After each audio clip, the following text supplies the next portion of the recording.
I want to hear a little more about Oakland. Were you around Oakland when Oakland blew up? Or was that later? That was later. That's when we had the earthquake? No, there was a munitions depot that blew up in Oakland or near Oakland. No, I don't know. Yeah. Okay, so back up. I want to back up a little bit to you did Fort Dix and then going across the country. Oh, right. So wait. After Fort Dix, we were sent to Seagirt. Seagirt, New Jersey. Seagirt, New Jersey.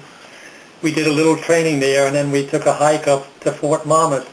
And I thought I was going to be stationed in the Signal Corps in Fort Monmouth. Mm-hmm. But instead, we were transferred to the cryptography school down in Warrenton, Virginia. Okay. And that's where I underwent this cryptography. That was the 1 month school. 1 month school, the training that I had. Mm-hmm. It was some old school that they had taken over. Probably some girls' school there. Mm-hmm. They took it over and they used it for training these people.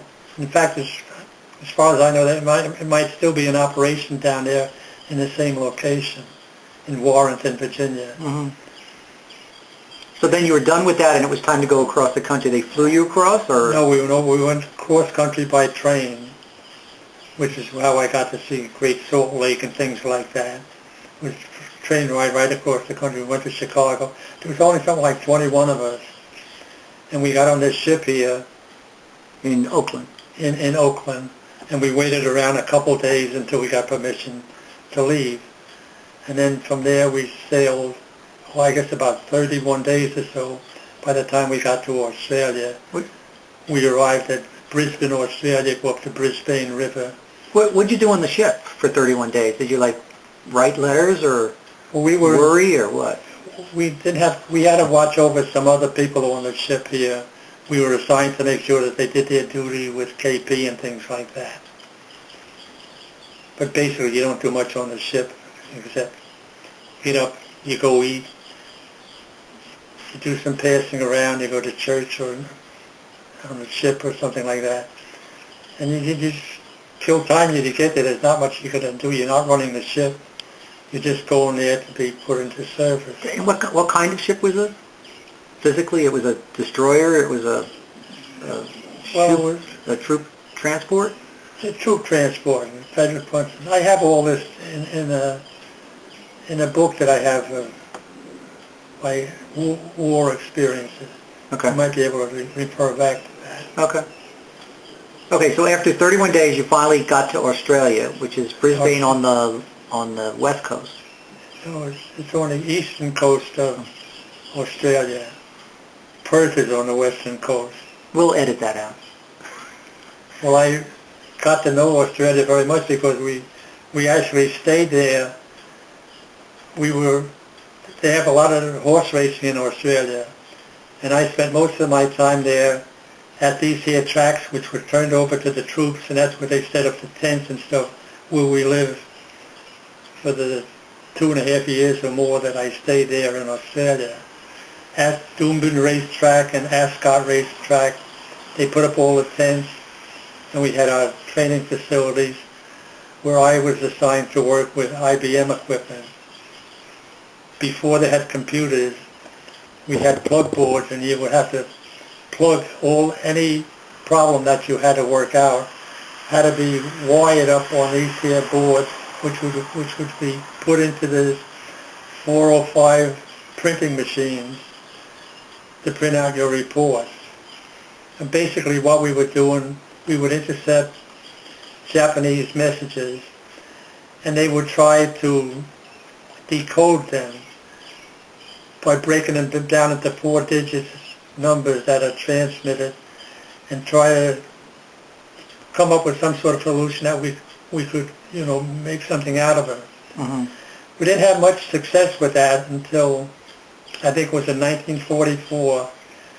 There was a lot of Japanese ships were sunk off the island of Wewak off the coast of New Guinea. Mm-hmm. They sent divers down, and they recovered all this here code books from that.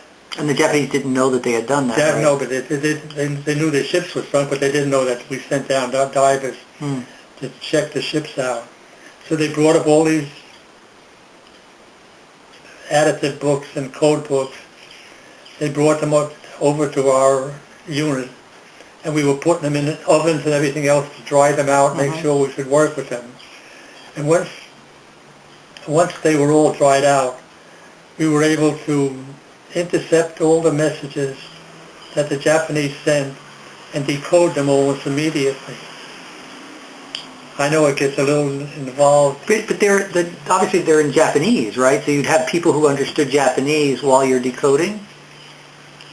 Well, no, they would be sending letters.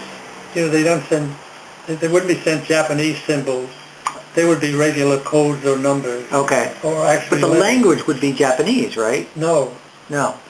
They might be Japanese, what they would refer to. Okay. But I guess there's no facilities for transferring Japanese codes. Right, right. They would send like A, B, C, D, and things like that.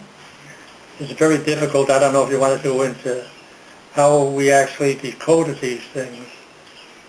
You would have a code book with a lot of designations, 4-digit code numbers for battalion numbers, locations, names of employees or sold individual offices and things like that. And you would have all these numbers. And if you were writing a message, you would go to that code book and you would pick out the numbers, these 4-digit numbers that you wanted to send a message with. And then from that, which is why it was complicated trying to figure out how they have actually sent these messages, they would have something called an additive book.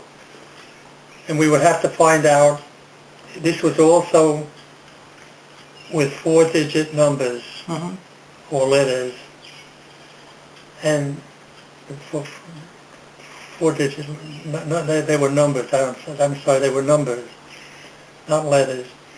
And you would put the original message that was sent out, you would put 4-digit, not in any distinct order, but they were all just various. 1, 2, 3, 4, 9, 8, 7, 6, 3, 2, 1, 1. All these would be in the book, and there'd be 100 pages. And you'd go find... And the first thing you had to do was find out which page of the additive book they started the thing with. And if you, like I said, if you started with 59, then you would start there and start picking out the different additives, and you would put them underneath the numbers that you got from the code book. And you wouldn't add them, you wouldn't carry them over, but you would put like 8, 6, or whatever they added up to. You would just add the two of them together. And that's what you would actually send, which would be a combination of adding the original, the 4-digit code from the original code book, and then the 4-digit code from the additive book. And then you would add together and you come up with 6, 0, you wouldn't carry any numbers over. And that's what would be sent. So as I say... Okay, stop.